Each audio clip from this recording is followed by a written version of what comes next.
আছো বাঁচাও, বাঁচাও আমাকে। আরে ওই কুয়োটা থেকে একটা আওয়াজ আসছে না, যাই তো গিয়ে দেখি তো।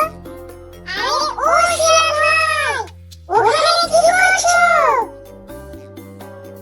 আরে ছাগল ভাই যে, আর বলো না, খুব জল তেষ্টা পেয়েছিল। এই জলটা এত মিষ্টি খেতে, তাই খেতে নেমেছি। তুমিও যদি খেতে চাও তাহলে তুমিও নামতে পারো। না না না না না, ওইটি হচ্ছে না। আমি ছাগল হতে পারি, আমি আর 5টা ছাগলের মতো অত বোকা নই। আমি যেই নামবো অমনি তুমি বেটা আমার পিঠে চেপে কুয়ো থেকে উঠে আসবে। অতি চালাকের গলায় দড়ি।